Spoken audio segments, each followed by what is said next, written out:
பள்ளிவாயல் என்பது தொழுகையோடும் ஒரு சில வணக்க வழிபாடுகளோடும் மாத்திரம் சுருங்கி போகின்ற இடம் என்றுதான் பலரும் நினைக்கின்றார்கள். ஆனால் சமூகத்தில் மஸ்ஜிதுகளின் வகிபாகம் அதைவிட பரந்தது. எனவே ஒரு சமூகத்தில் மஸ்ஜிதுகளின் வகிபாகம் என்ன பார்க்கலாம்.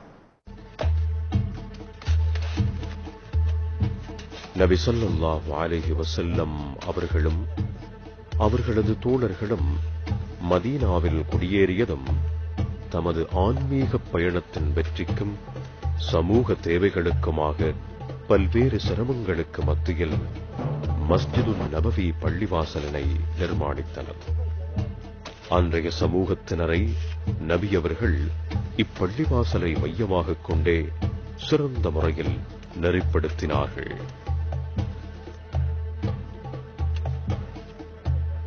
அந்த அடிப்படையில் அரேபிய தீபகற்பத்திலிருந்து வியாபித்த முஸ்லிம்கள் தாம் குடியேறும் இடங்களில் தமது சமூகத்தினை கட்டியெழுப்புவதற்காக பள்ளிவாசல்களையே முதலாவதாக நிர்மாணித்தார்கள்.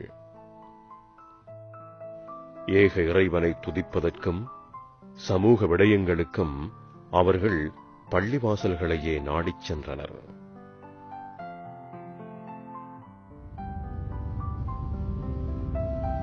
இலங்கையின் தென்மேற்கு பகுதியில் அமைந்துள்ள இயற்கை எழில் கொஞ்சும் பேர்வளை மருதானையிலே அரேபியர்கள் முதலில் கால் பதித்தனர்.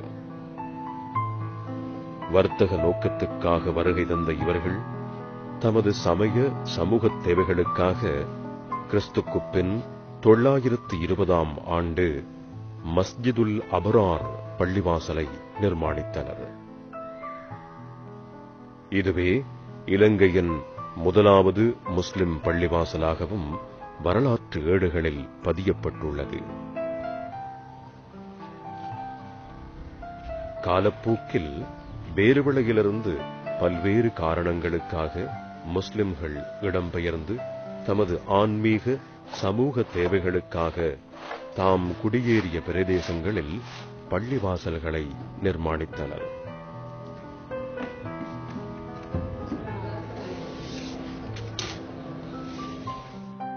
பள்ளிவாசல்களை சிறந்த முறையில் முகாமை செய்வதற்கு நம்பிக்கை பொறுப்புச் சபை ஒவ்வொரு பள்ளிவாசலிலும் அமைக்கப்பட்டுள்ளது.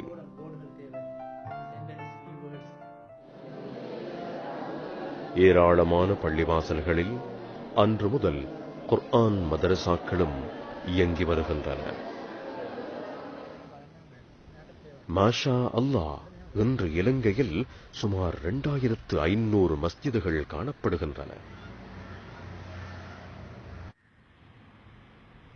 என்றாலும் ஏராளமான பள்ளிவாசல்கள் தொழுகைக்கான அழைப்பினை விடுத்து இறைவனை துதிக்கக்கூடிய இறையில்லமாக மட்டுமே காணப்படுகின்றன.